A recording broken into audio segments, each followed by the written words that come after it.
On est prêt, on y va, Margot? Voilà, on enregistre donc l'émission pour la rediffuser. Eh bien, bonjour à toutes et à tous. Bienvenue dans ce Café de l'innovation, un nouveau rendez-vous que Gomet organise sur ce thème de l'innovation. C'est natif chez nous puisque depuis le début de la création de ce média, nous donnons la parole aux entreprises innovantes et nous croyons surtout dans ces entreprises innovantes.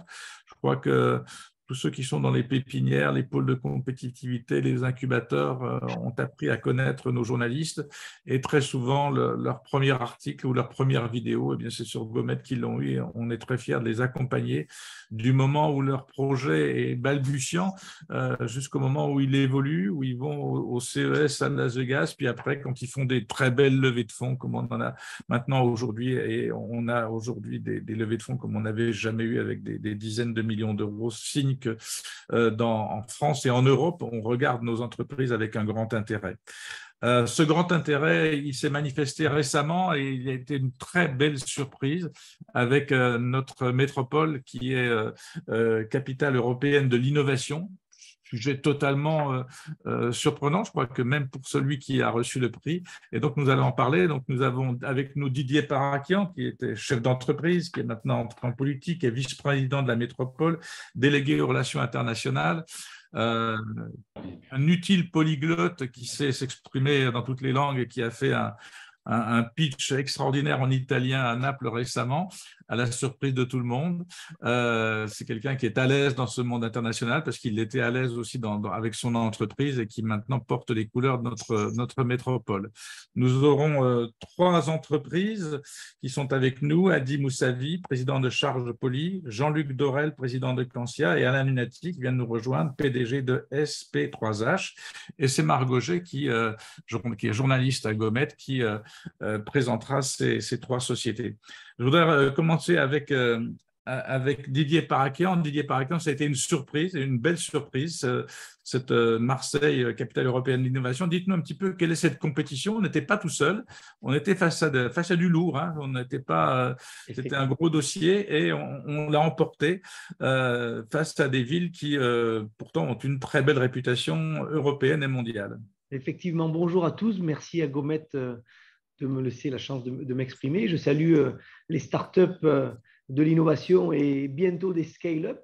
Et puis, je salue aussi tous les auditeurs de Gomet. Effectivement, mon cher Christian, tu as raison, c'était une surprise. On ne s'attendait pas à recevoir ce prix. On y est allé à Bruxelles, à la Commission européenne, un peu tranquille, parce qu'effectivement, en face de nous, on avait du lourd. On avait Valencia, l'Espagnol, qui se présentait pour la deuxième fois. On avait Espoo, la finlandaise, où se trouve le siège de Nokia, qui se présentait pour la quatrième fois. Et puis la petite et récente, grande quand même métropole, Aix-Marseille-Provence.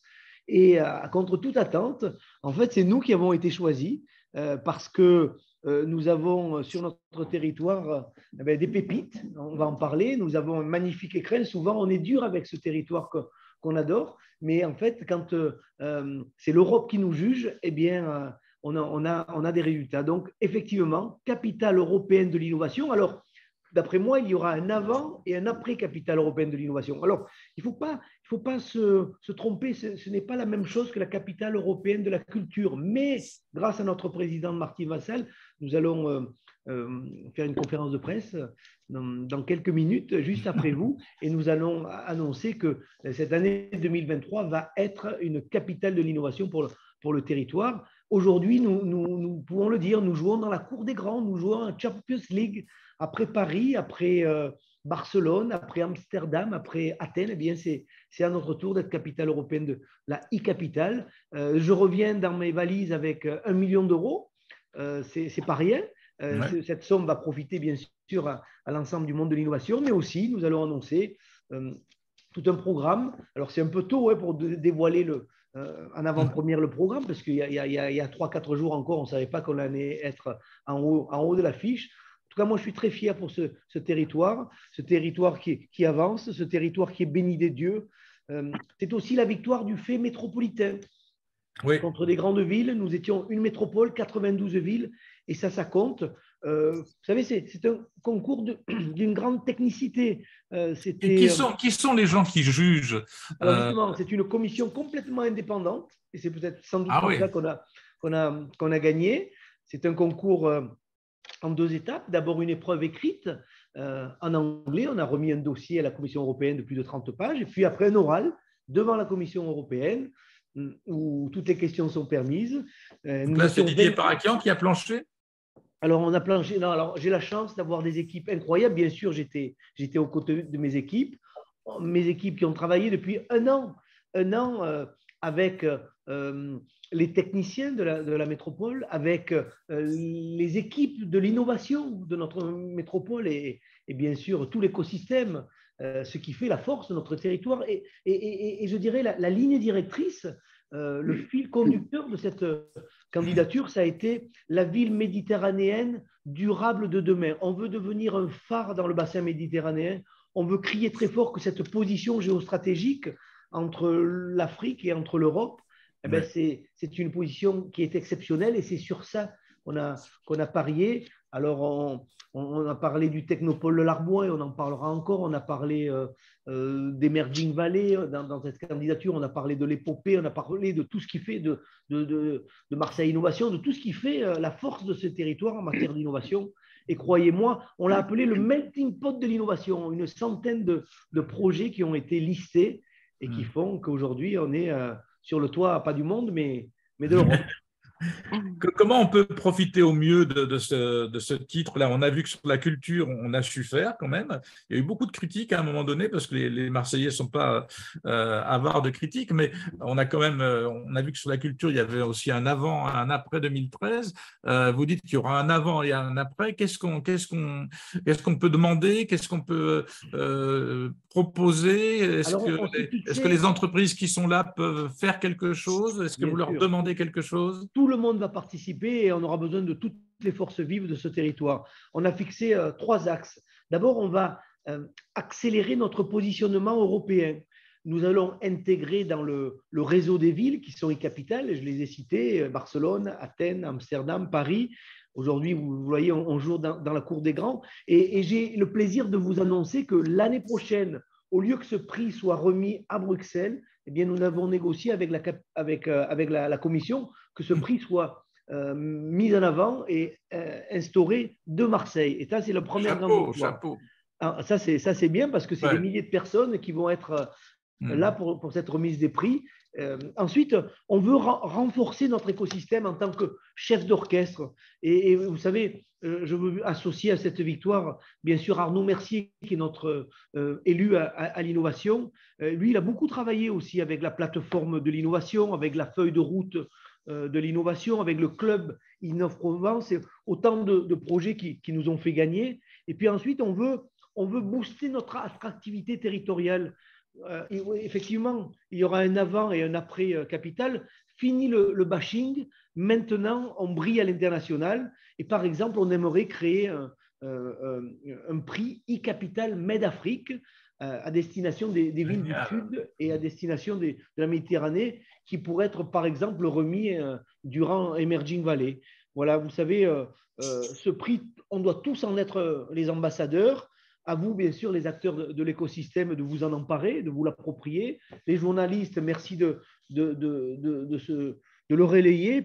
Et puis à nous de jouer. L'aventure est en marche. Et je suis certain que nous allons réussir. Et puis nous allons accueillir le monde entier. Nous allons passer, comme vous un peu, et je vous fais une transition, vous allez à Las Vegas. Nous irons à Las Vegas en début d'année pour accompagner nos belles entreprises. Et on va passer de l'ombre à la lumière. Eh bien, cette année, capitale européenne de l'innovation, cette e-capitale, c'est pareil. Pour un territoire, nous allons passer de l'ombre à la lumière. Le monde entier va venir. Déjà, on croule sous les demandes de partenariats, les félicitations depuis une semaine, les coopérations. La ville de Valencia nous dit on aimerait bien faire une jumelage avec vous. Miami, avec qui nous sommes déjà en coopération, nous a fait des félicitations et ils nous ont dit on a hâte de vous retrouver parce qu'après Vegas, j'irai à Miami avec mon fidèle collaborateur Nicolas Regrini et dans la continuité de Vegas. Bien, en tout cas, Gomet se réjouit de ce prix et on sera au rendez-vous de tout ce que l'on peut faire pour valoriser sur notre territoire tout ce qui se fait. Margot G, on donne la parole à nos startups. Tout à fait. Donc déjà, bravo de ça, hein, vraiment, Didier Parakian. Donc le CES, c'est vraiment un rendez-vous qui est devenu vraiment incontournable aux États-Unis et puis partout dans le monde maintenant. Ça fait 50 ans que le rendez-vous existe. Donc, ça permet aux startups d'aller démontrer leur innovation aux États-Unis et d'approcher le marché américain. Donc, selon vos chiffres, Didier Parakian, hein, il y a 250 000 visiteurs cette année, 3 500 exposants et puis plus de 6 000 journalistes. Donc, en fait, ça va vraiment vous donner beaucoup de visibilité. Ça va être très important, notamment pour vous. Donc, cette année, la délégation régionale accompagne 16 startups. Donc, nous avons la chance de vous avoir tous les trois. Vous faites partie des 16 startups qui vont au CES cette année, donc du 5 au 8 janvier. Donc, est-ce que déjà, vous pouvez tous les trois présenter votre solution, ce que vous allez présenter donc à ce marché américain? Voilà, je vous laisse la parole, n'hésitez pas. Donc alors, chacun, par qui on commence, Margot? Par qui on commence? Alors, on va commencer par Monsieur Jean-Luc Dorel. C'est parti. Oui, très bien. Eh bien, bonjour à tous. Merci également de nous inviter aujourd'hui. L'idée de la naissance de Quantia est très simple. J'ai changé mon ballon d'eau chaude un jour et le plombier, en quittant mon appartement, me dit à quelle température dois-je mettre le ballon d'eau chaude? 60 degrés pour des raisons de légionnelle. Et donc, je me suis rendu compte qu'on chauffait donc de l'eau à 60 degrés la nuit, en heure creuse, pour l'utiliser quelques demi-heures dans la journée, parfois le matin, parfois le soir. Mais comme l'eau était trop chaude, on était obligé de la refroidir avec de l'eau froide. Oui. Donc, j'ai trouvé ça un petit peu ridicule, surchauffer de l'eau pour ensuite la refroidir parce qu'elle est trop chaude quand on l'utilise. C'est comme ça qu'est né GECO, donc un récupérateur de chaleur. Typiquement, lorsque vous prenez votre douche, l'eau est à 38 degrés, elle vous coule sur le corps et elle part dans les égouts à 35 degrés. Bien, moi, je récupère cette eau chaude sale, je la fais avec une pompe que j'aspire, donc sous le bac de la douche. Je la fais passer dans un échangeur thermique qui a été validé par des organismes d'État. Et on préchauffe ainsi l'eau froide propre qui arrive dans cet échangeur thermique. Et donc, l'eau froide propre, quand elle sort de l'échangeur, elle est préchauffée aux alentours de 32 degrés. Et donc, je rajoute une résistance à la sortie de cette machine pour instantanément chauffer l'eau de 32 à 38 degrés. Donc, au lieu de passer de 12 degrés la température de l'eau à 60 degrés dans notre cumulus, vous imaginez l'énergie dont on a besoin pour chauffer cette eau. Bien, nous, on chauffe de l'eau juste de 32 à 38 degrés dans un corps de chauffe de 75 centilitres. Donc, vous imaginez que l'énergie dont on a besoin pour chauffer 75 centilitres d'eau de 32 à 38 degrés n'a rien à voir avec celle d'un ballon d'eau chaude de 200 litres pour que l'on monte à 60 degrés. Donc voilà, l'idée est simple. La mise en œuvre, en revanche, de cette idée a été très compliquée. On a eu en 2017 un premier award de l'innovation et cette année, on a Donc, vous connaissez déjà le CES, un deuxième. Donc, on connaît déjà le CES. On y a participé une fois en 2017 et on y retourne avec beaucoup de bonheur dans quelques semaines maintenant. Et là, votre produit, il en est où? Le produit, il est vendu puisqu'on a des clients L'Oréal, par exemple, avec qui on travaille. Donc, je vous parle de la douche, mais les applications sont nombreuses. Ça peut être un bac à shampoing pour les coiffeurs. Finalement, c'est une douche de la tête. On a beaucoup de clients qui se manifestent en ce moment dans les campings, les mobil-homes. Aujourd'hui, dans les campings, il n'y a plus de tentes, il n'y a que des mobil-homes. Et donc, ils ont des problèmes de consommation parce que chacun sait que lorsque l'on n'est pas à la maison, on reste beaucoup plus longtemps sous la douche et on utilise davantage d'eau quand on est à l'hôtel ou dans un mobil-home camping. Donc, eux aussi sont intéressés. On est en train de développer aussi un produit pour la restauration. Dans les restaurants, il y a des plonges, des machines à laver la vaisselle, en fait, hein, donc des plonges qui utilisent beaucoup d'eau très chaude, puisque l'eau est plutôt aux alentours de 60 à 80 degrés.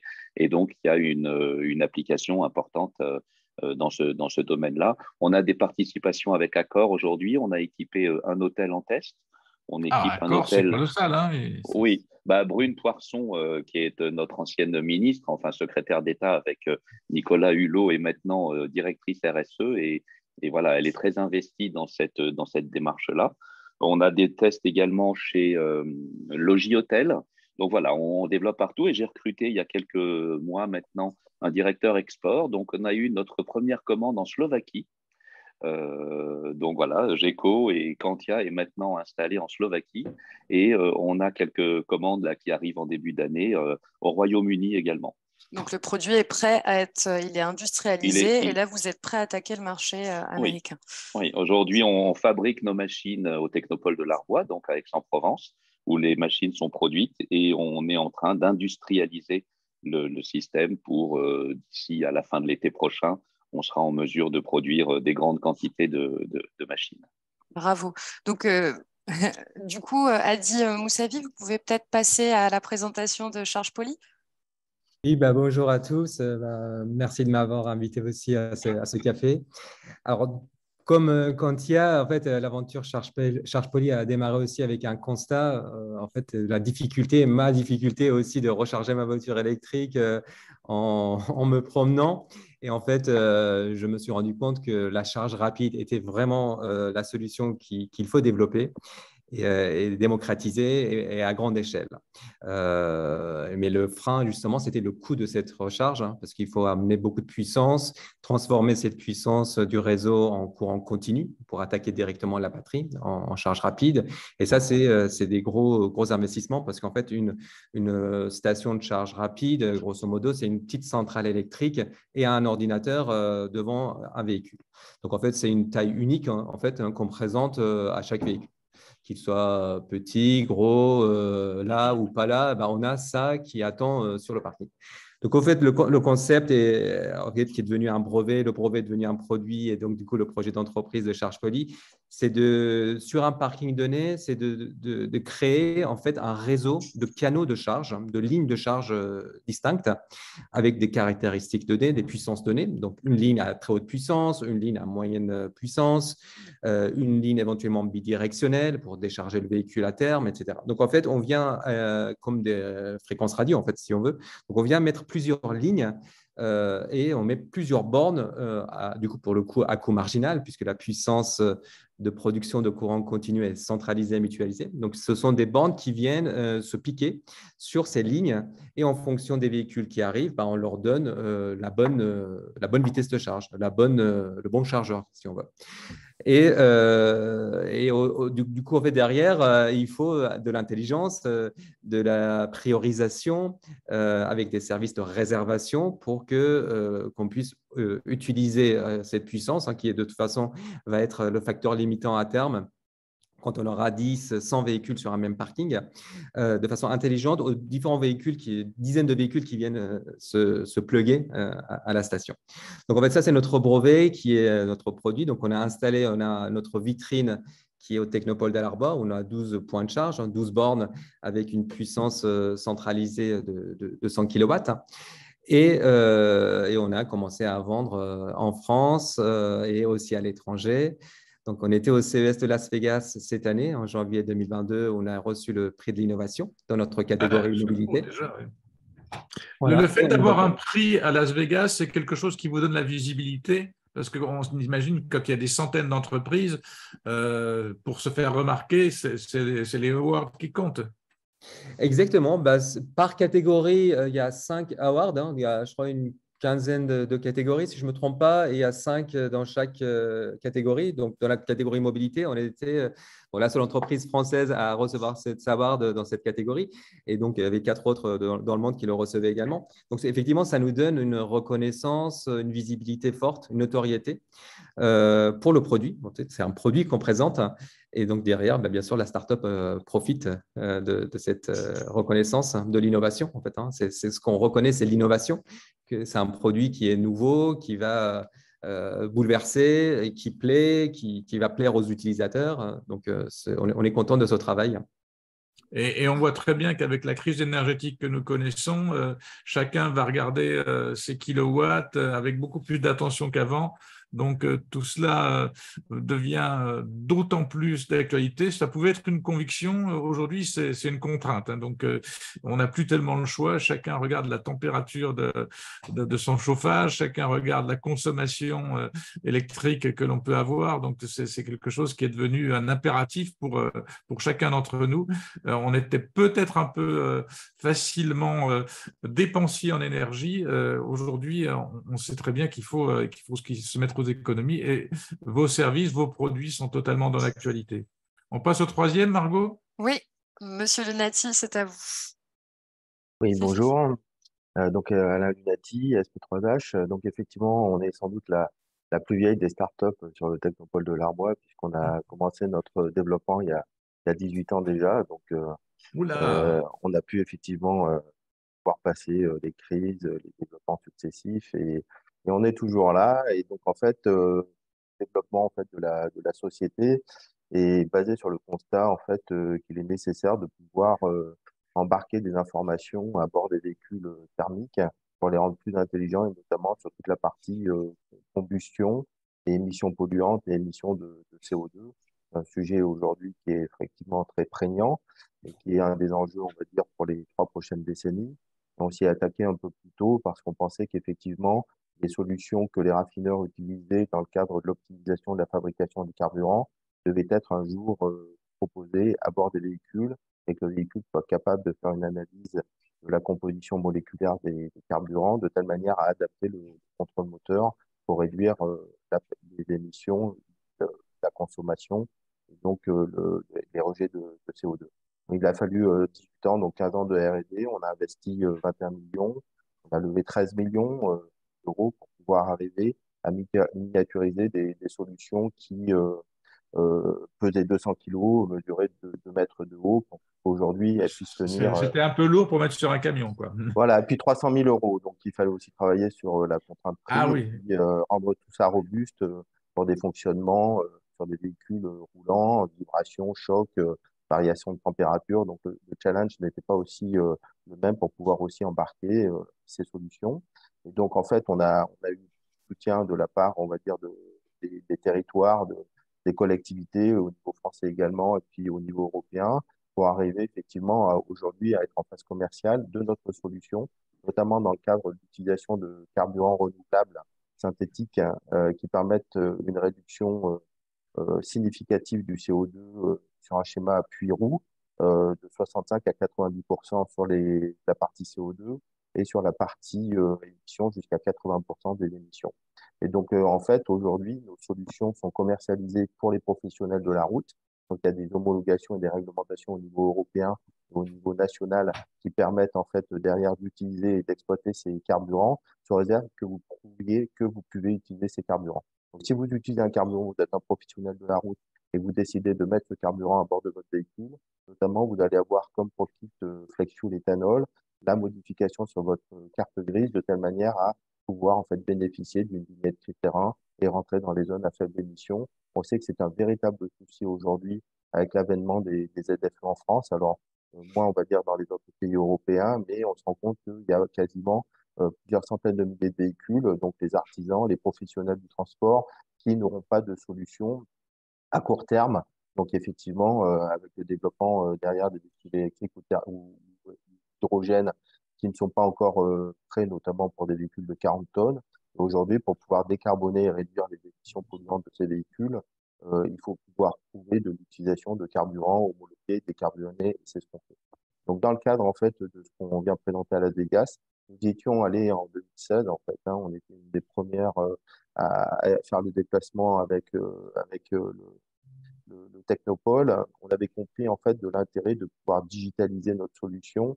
Et ce que j'avais retenu moi du CES Las Vegas, c'est qu'effectivement aujourd'hui, la digitalisation de l'information passait par une remontée d'informations sur un téléphone portable ou une application sur tablette.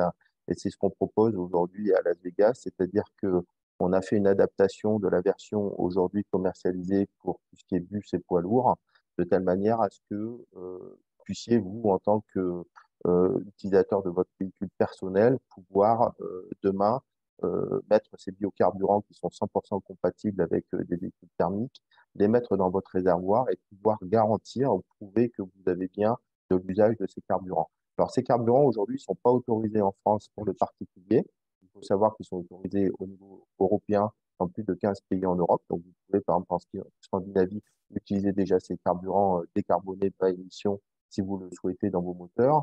Et puis, au niveau des États-Unis, qui est quand même le pays de la voiture, on pensait qu'il serait intéressant de faire cette première et de montrer en fait l'utilisation de notre système connecté avec la remontée d'informations sur notre application sur téléphone portable et la présenter au CES, puisqu'aujourd'hui, en fait, c'est un pays sur lequel il y a 300 millions de véhicules et que demain, dans le cadre de la neutralité carbone, il faudra quand même trouver un moyen de pouvoir à la fois réduire les émissions polluantes et de CO2 de ces véhicules-là, puisque une partie de la population ne pourra pas acheter de véhicules hydrogène ou de véhicules électriques.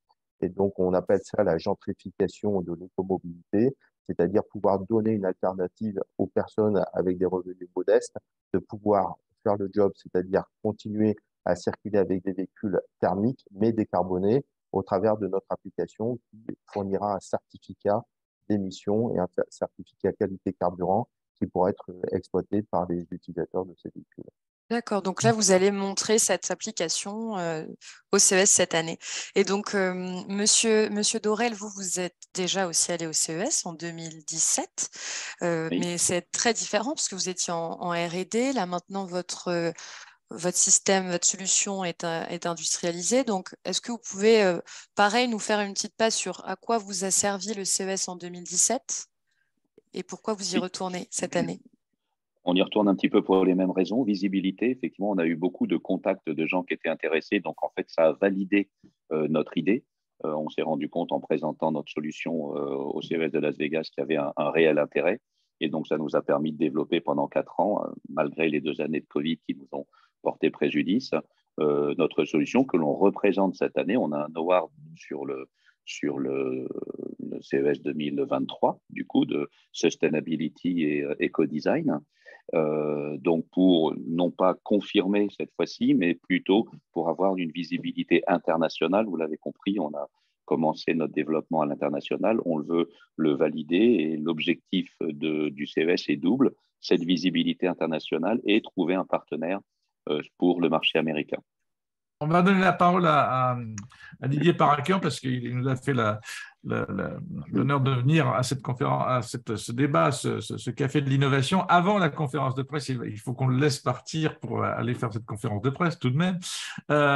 Didier Parakian, quand on est un élu et qu'on accompagne, vous l'avez déjà fait, des entreprises comme ça, quel est votre rôle là-bas? Qu'est-ce que vous faites avec ces entreprises? On les a entendues, elles sont totalement dans le sujet. On a entendu Alain Lunati sur la logistique. Je peux vous dire que les débats des logisticiens aujourd'hui, ils sont très inquiets sur les zones à faible émission, sur le fait que le carburant atteint des prix qui sont incroyables et qu'on ne pourra pas toujours aider, etc.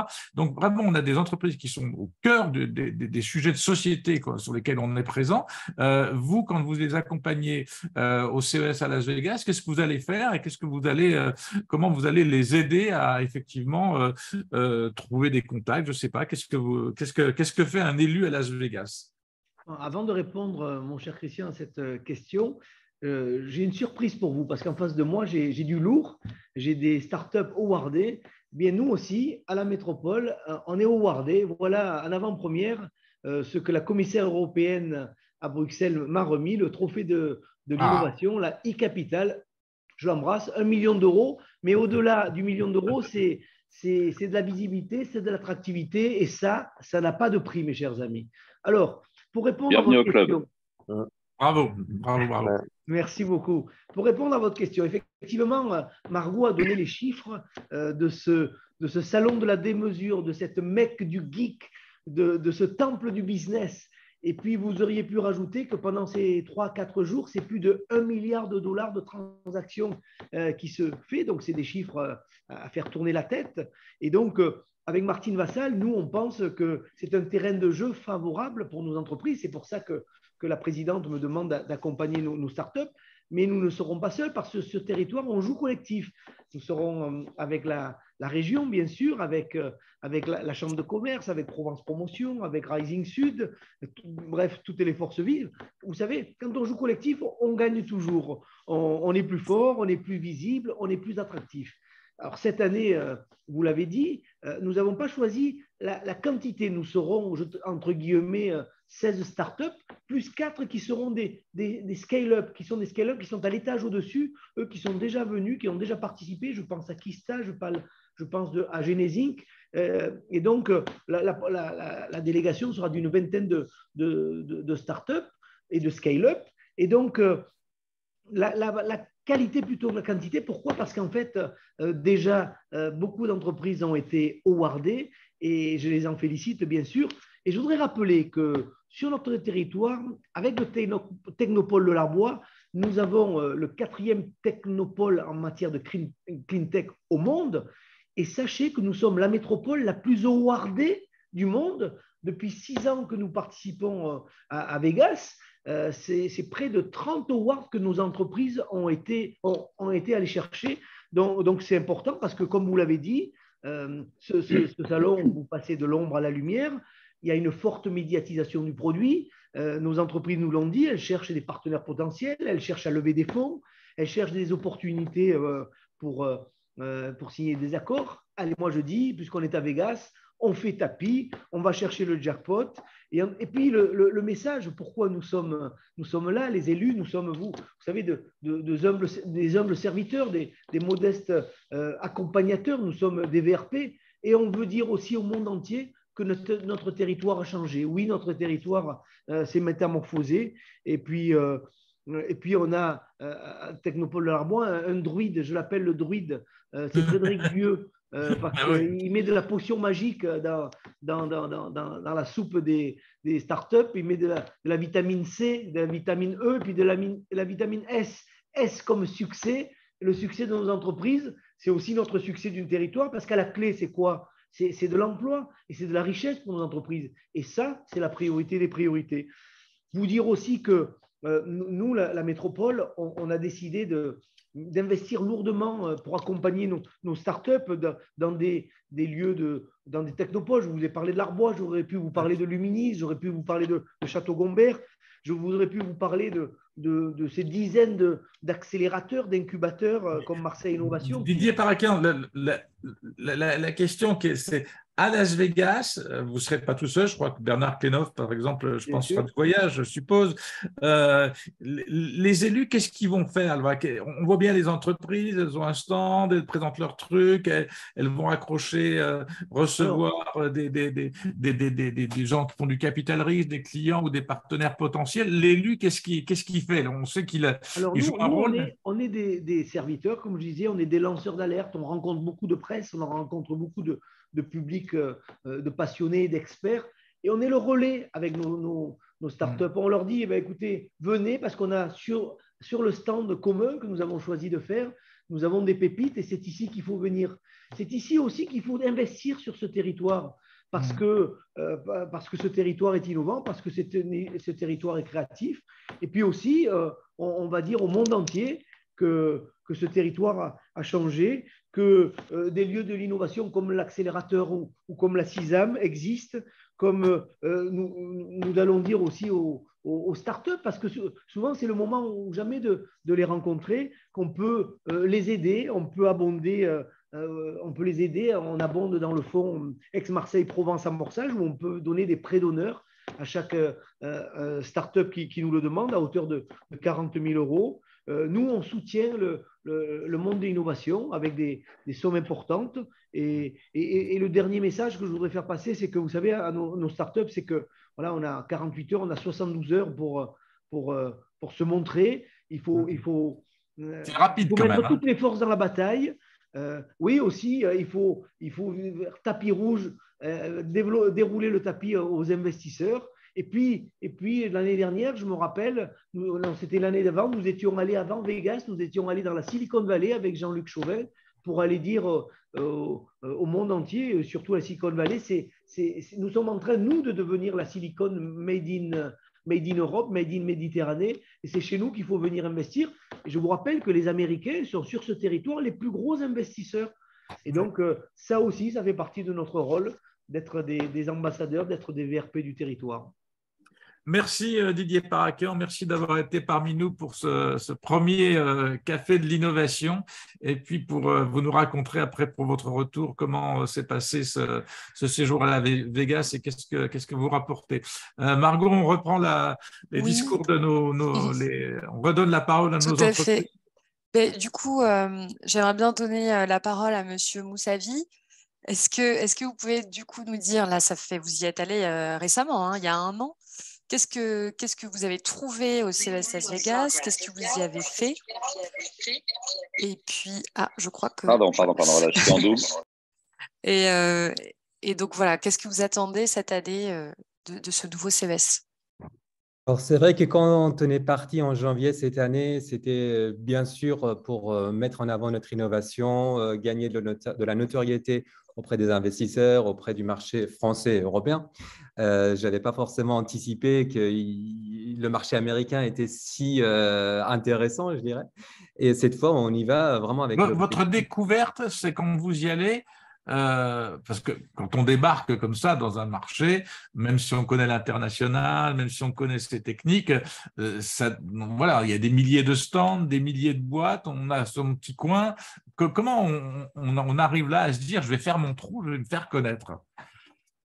Alors, grâce à l'innovation, toujours, on se démarque quand on est petit parce qu'on est malin et intelligent. Clairement. Donc, c'est aussi comme ça qu'on va chercher à se démarquer aux États-Unis. Donc là, cette fois-ci, pour répondre à votre question, là, on y va vraiment pour montrer, pour dire qu'on va aller aux États-Unis et qu'on va créer de l'activité aux États-Unis. Ce qui n'était pas forcément le cas cette année quand on est parti. C'était pour montrer notre innovation au monde. Là, on y va vraiment pour chercher des clients américains. Donc, comme disait Alain, et effectivement, comme vous parliez des ZFE, là, on a installé une station, la première station de Renault Trucks pour les camions de Renault à Marseille, à Gèze, pour desservir en fait la ZFE de Marseille. Là, c'est ce qu'on va développer en Europe, mais c'est ce qu'on veut aussi faire aux États-Unis. Donc, le principal marché, je dirais, auquel je crois sur le marché américain, c'est la logistique, c'est le last mile, c'est le transport. Et là-dessus, nous, on a gagné, je dirais, de la notoriété, de la crédibilité. On commence à avoir des clients internationaux qui peuvent aussi nous pousser à nous installer aux États-Unis. Donc voilà, on commence à prendre un peu de l'ampleur, à jouer sur un terrain international parce que justement, notre solution plaît beaucoup à ce genre de cas d'usage. Vous voulez vraiment créer, là, ce que vous me disiez, une filiale aux États-Unis, quoi. Vraiment, voilà, donc ça donc là, prend on va quand même pas créer mal la d'ampleur. filiale aux États-Unis, un patron qui est déjà identifié, qui va prendre ses fonctions dans les tout prochains mois. Et donc, la première étape, c'est d'américaniser, en fait. Les standards américains ne sont pas identiques. Ici, on marque en marquage CE. Là-bas, c'est l'UL. Il y a d'autres contraintes. Donc, il faut qu'on produise aussi à terme sur place si on veut bénéficier des subventions que le gouvernement Biden a mis en place. Donc, voilà, on va y aller marcher sur les budgets Biden. On va aussi marcher sur les budgets Biden. Donc, c'est un marché énorme, le marché américain. Donc, c'est clairement pour la mobilité et pour la mobilité éthique, c'est le premier marché. Effectivement, l'Europe est intéressante, mais l'Europe, c'est plusieurs pays. Les États-Unis, c'est un seul pays. Donc, et en plus, ils consomment beaucoup de kilowattheures. Donc, du coup, il faut aller leur rendre service et décarboner leur mobilité. Il y a de quoi faire. Exactement. Tout à fait. Donc, voilà, qu'est-ce que vous souhaitez ajouter là? Parce que donc, Monsieur Lunati, donc vous allez montrer votre application à vos clients. Vous avez déjà des clients ou pas encore aux États-Unis? Alors, là, on va vraiment cibler le cas en fait de l'usage des véhicules personnels. Donc, effectivement, l'application n'a pas encore de clients. On va aller tâter en fait un peu la température pour ce type d'application, puisque notre objectif, c'est que effectivement, on puisse la développer aujourd'hui au niveau des professionnels. Le boîtier, que ce soit pour les professionnels de la route ou pour vous et moi, c'est le même boîtier. On a simplement rajouté en fait une antenne Bluetooth basse énergie dans le capteur et communiquer toutes les informations directement sur votre téléphone portable ou sur n'importe quel écran en fait peut être connecté à distance pour suivre en fait le véhicule. Donc l'objectif qu'on a aujourd'hui, Et cet objet, il va valoir combien? en très grand volume, on sera à moins de $100. Ah oui. Oui, c'est pas. Donc, notamment, justement, comme l'a dit Adi, c'est pour la partie américaine. Si on veut aller chercher demain des clients aux États-Unis, c'est commencer aussi à regarder potentiellement les volumes et puis aller chercher des partenaires, soit dans la partie distribution, soit dans la partie fabrication, parce que nous sommes lauréats du plan de relance 2030 et ça nous permet aujourd'hui, justement, sur le Technopole de l'Arbois, de pouvoir aussi assurer notre production comme Quantia. Ça, c'est très, très important de montrer que c'est pas simplement les idées ou le développement des prototypes qui peuvent se faire sur les territoires, mais effectivement, on va dire la finalisation de ce travail et la production, on va dire, de solutions innovantes et les emplois qui sont à la clé. Et il est évident que si on va aller chercher un marché de plusieurs dizaines de millions de véhicules, surtout en rétrofit, les projections montrent qu'il restera quelque chose comme 700 millions de véhicules thermiques à l'horizon 2050.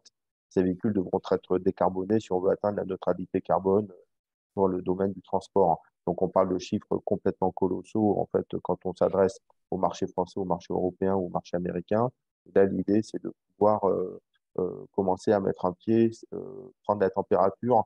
Je vous donne une anecdote du CES 2016. Nous étions venus avec le premier prototype industriel de notre solution, qui n'était pas du tout commercialisable. Ça coûtait encore une petite fortune. Quelques jours après qu'on soit rentré, j'ai eu l'appel en fait d'une télévision de type MC Boutique ou TF1 et ils m'ont demandé, ben, on a en acheté 100 000, comment on fait? Donc ça c'est les États-Unis, c'est-à-dire que ils ne se posent pas de questions métaphysiques, hein, sur les quantités. voilà les quantités et les capacités. Donc si vous voulez, pour eux, il n'y a pas de barrière. Ils pensent qu'ils savent faire en grand volume. Et donc aujourd'hui, effectivement, on serait plus à même de répondre à une proposition de cette sorte, hein, notamment parce que depuis 6 ans, la partie environnementale, la partie climatique est devenue un vrai enjeu de la planète et que toutes les solutions qui vont être portées sur une mobilité décarbonée, qu'elle soit électrique, hydrogène ou à partir de carburants de synthèse, de toute façon fait sens. Et au travers de ces solutions, sans doute, ça sera pour revenir peut-être dans quelques mois ou l'an prochain avec une SP3H Inc. américaine qui sera en capacité aussi de potentiellement développer le marché américain depuis les États-Unis pour effectivement bénéficier des aides et des subventions qu'on peut avoir aux États-Unis. Et c'est ça le salon CES, c'est le salon où tout semble possible, mais me semble-t-il, où aussi on peut tout rater, c'est-à-dire si on n'a pas de contact, si on développe pas le relationnel, si on n'est pas visible, je suppose que parmi cette masse d'entreprises, on doit vite être noyé. Donc comment vous allez avec votre SP3H vous dire j'y vais, mais j'ai envie d'être visible. Alors je suis porté par une région, j'ai des élus qui m'accompagnent, ok. Je vais essayer d'avoir un award, ok. Mais comment vous allez, comment vous êtes préparé pour au mois de janvier se dire, bah, je ne fais pas le voyage pour rien, il faut que ça rapporte et que je puisse effectivement revenir avec des choses positives pour ma boîte. Ben, c'est une bonne question, mais je pense que c'est un peu comme les autres startups, hein, Christian. On a besoin de. Et c'est-à-dire que, enfin, je veux dire, on ne prête qu'aux riches ou à que ceux qui brillent. Donc, de toute façon, aujourd'hui, on va dire que le fait de se faire connaître au travers notamment des outils qui ont été mis à disposition par le CTA, qui permettent de faire du networking préalablement ou de proposer en fait des rencontres à un certain nombre de personnes que vous souhaitez rencontrer, qui viendront, qui seront déjà sur le CES, euh, fait partie clairement de la façon dont aujourd'hui en fait on source en fait les prospects ou potentiellement les prescripteurs, hein, parce que c'est aussi, mais également l'important de la presse aujourd'hui, qu'elle soit digitale ou on va dire plus classique, est clé pour nous, puisque aujourd'hui, c'est également pourquoi on va à l'Unveil en fait, le 3 janvier, qu'on sera présent, parce que si vous êtes en capacité d'intéresser les médias, à ce moment-là, effectivement, une partie du job est fait et vous saurez que vous aurez l'attractivité. Voilà. Donc, il y a un gros travail en amont qui est fait par les équipes de telle manière à s'assurer qu'on maximise les chances de pouvoir avoir la possibilité d'avoir les bonnes personnes qui viendront nous rencontrer sur le stand. Il n'y a rien de naturel, en fait. Voilà, Oui, il y c'est a, ça il y a un qui gros travail, mais ça fait. Voilà, mais le côté, en fait, de pouvoir montrer, présenter, je pense que ça sera confirmé par mes deux acolytes, fait partie totalement du job.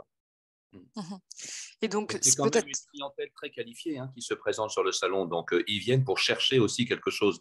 Ils ne viennent pas par hasard sur notre stand. Oui.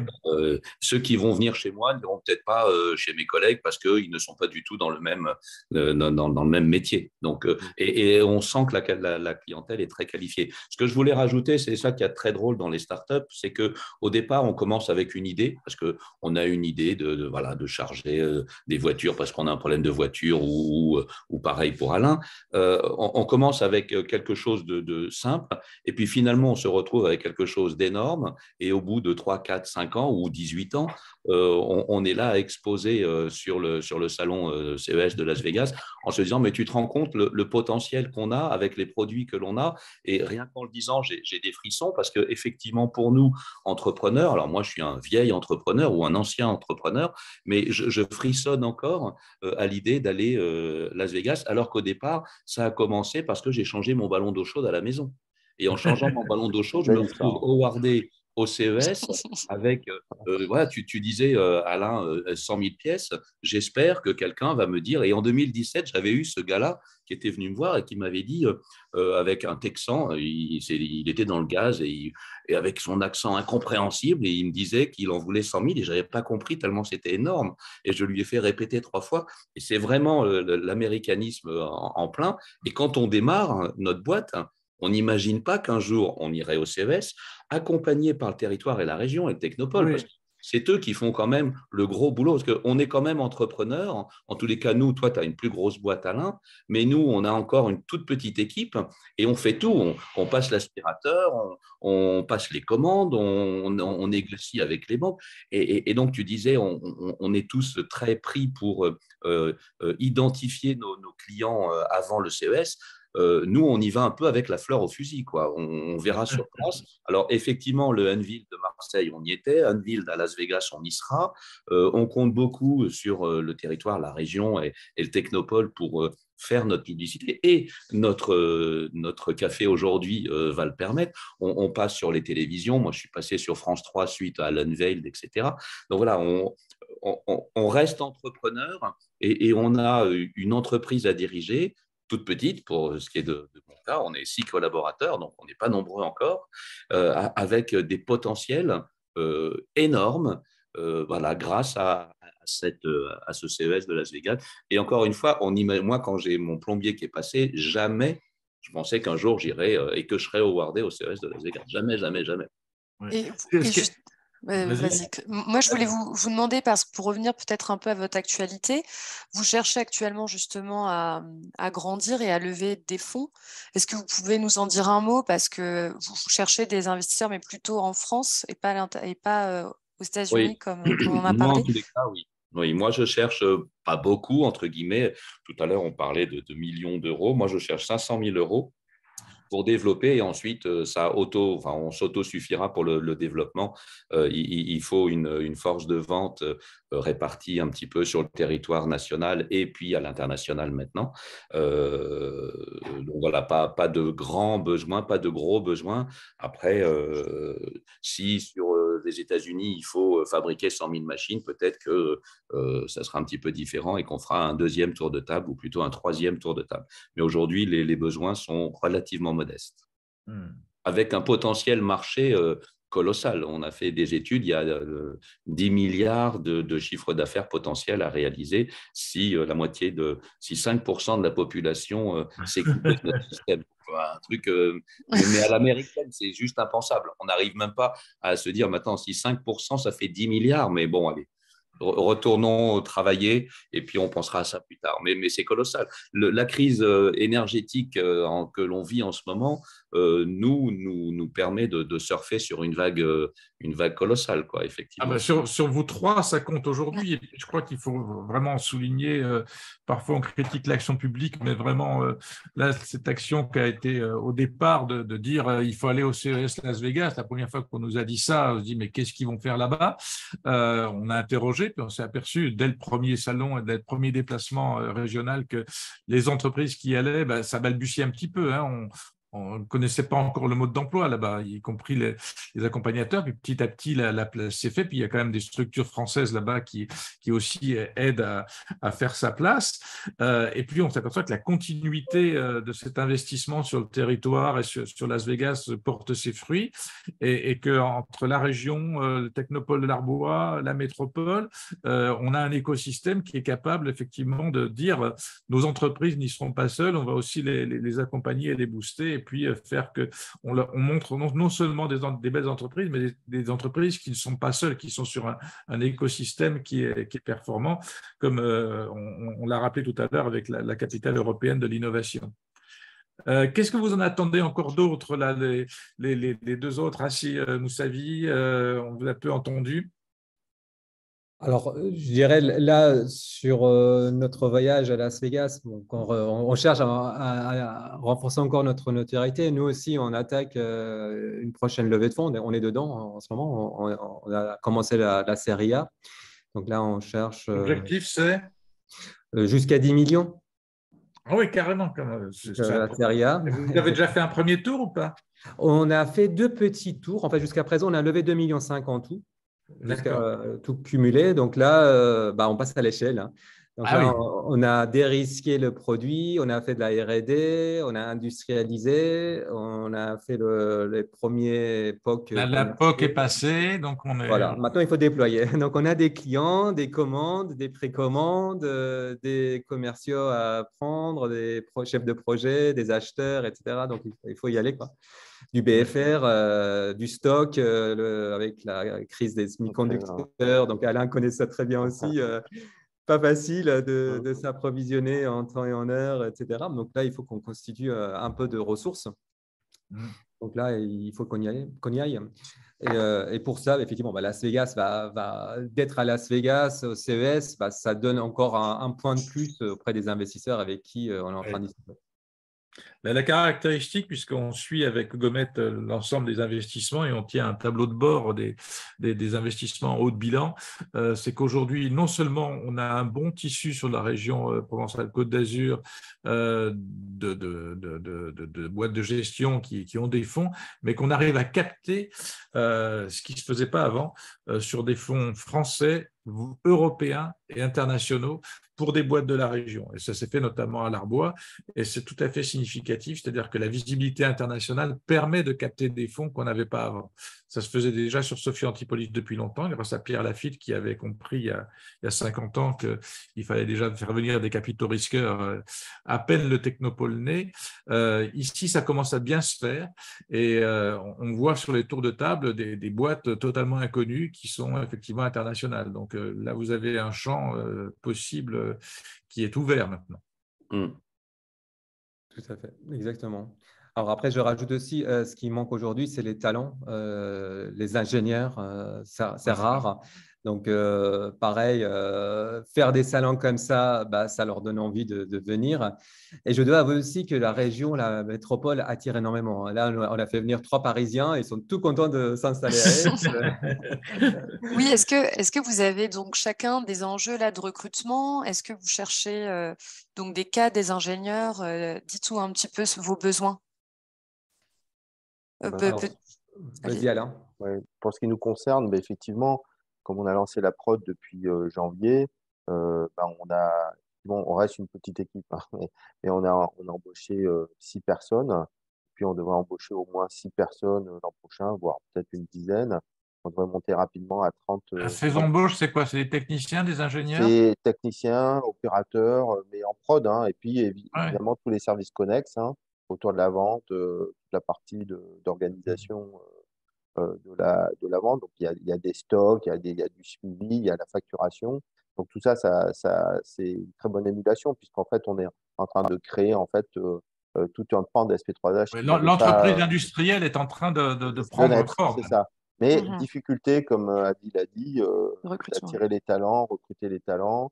Même effectivement, la région a un très fort pouvoir mobilisateur, mais à contrario, mis à part des Parisiens, on va dire, c'est très difficile de faire venir des gens compte tenu des prix de marché sur l'immobilier, très difficile de faire venir des gens qui viennent d'ailleurs que l'Île-de-France. Donc ça, c'est bon, c'est un problème récurrent, je pense.